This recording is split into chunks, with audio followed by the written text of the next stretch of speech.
அஸ்ஸலாமு crispy chicken cutlet எப்படி செய்கிறேன்னு ஃபுல் ஸ்டெப் பை ஸ்டெப் சொல்லி தந்திருக்கிறேன். ஸோ வீடியோவை ஸ்கிப் பண்ணாமல் பாருங்கள். ஓகே, ஸோ நான் அதுக்கு ஒன்றாவது கறியை செஞ்சு எடுத்துக்கொள்கிறேன். அதுக்கு நான் ஆயில் அதோடு சேர்த்து கொஞ்சமாக ஹீட் பண்ணி நல்லா மெல்ட் ஆகிற வரைக்கும் வச்சுட்டு அதோட அதுக்கு பாயில் பண்ணி ஷ்ரெட் பண்ணினா சிக்கன் ஆட் பண்ணிக்கொள்ளுமா.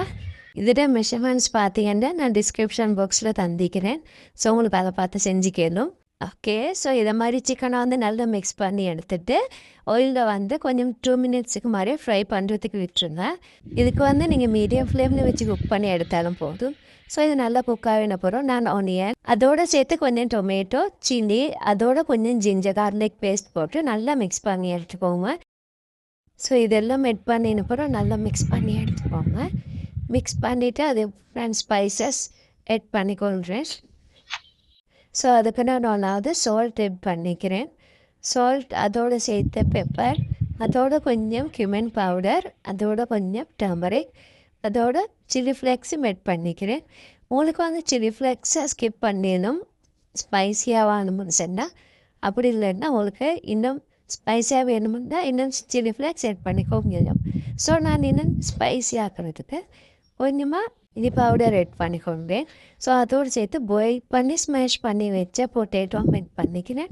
ஸோ இதை நல்லா மிக்ஸ் பண்ணிவிட்டு ஒரு 1 மினிட்டுக்கால குக் பண்ணி எடுத்துக்குவாங்க. ஓகே, ஸோ இப்போ கறி ரெடி ஆகிட்டு இப்போ நம்ம ஸ்லரி எப்படி செய்யணும்னு பார்ப்போம். அதுக்கு தான் மெய்தா சால்ட் பெப்பர் கொஞ்சம் போட்டு நல்லா மிக்ஸ் பண்ணி எடுத்துக்கொள்கிறேன், லம்ப்ஸ் எதுவுமே இல்லாமல். ஸோ அதுக்கு நான் இப்போ வாட்டர் ஆட் பண்ணி நல்லா மிக்ஸ் பண்ணி எடுத்துக்கொள்கிறேன். ஸோ இதில் லம்ப்ஸ் எதுவுமே ஃபார்ம் ஆகாமல் இருக்கணும்.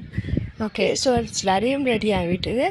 இப்போ இதுக்கு நம்ம கட்லட் பால்ஸ் ரெடி பண்ணிக்குவோம். ஸோ எனக்கு நான் கறியில் ஹாஃப் தான் எடுத்துக்கிறேன். பேலன்ஸ் கறிக்கு பிஸ்ஸா பாக்கெட் செஞ்சுக்கிறேன். அந்த வீடியோ நான் ஆல்ரெடி அப்லோட் பண்ணிவிட்டு உங்களுக்கு அதையும் செக் பண்ணி பார்க்கணும். ஸோ ஓகே, ஸ்லரியோடு சேர்த்து நான் ப்ரெட் க்ரம்ஸை ஃபைன் பவுடர் ஆக்கி எடுத்துக்கிறேன். உங்களுக்கு வேணும் பிஸ்கட் பவுடரும் மெட் பண்ணிக்கொள்ளணும். ஸோ நான் வீடியோவில் காட்டிக்கிற ப்ராசஸை ஸ்கிப் பண்ணாமல் பாருங்கள். இதே மாதிரி செஞ்சு எடுத்துக்கோங்க. அப்போ தான் உங்களுக்கும் நல்லா கிறிஸ்பியான கட்லட் ரெடி ஆகும். ஓகே, ஸோ இந்த மாதிரி நல்லா 1 டைம் கோட் பண்ணி எடுத்த போகிறோம். நான் இன்னும் ஒரு டைம் கோட் பண்ணி எடுத்துக்கோங்கிறேன். அகெயின் ஸ்லரியில் டிப் பண்ணி எடுத்துக்கோங்க. அதோடு சேர்த்து அது சேம் ப்ராசஸ் again அதை ரிப்பீட் பண்ணி எடுத்துக்கோங்க. ஸோ டபுள் டைம் கோட் பண்ணினாத்தான் கட்லட் சாப்பிட்டுக்கே சூப்பராக இருக்கும். உங்களுக்கு இதை ஃப்ரிட்ஜில் ஸ்டோர் பண்ணி வைக்கவும் மேலும், அப்படி இல்லைன்னா சேம் டைம் ஃப்ரை பண்ணி எடுத்துக்கவும் மேலும்.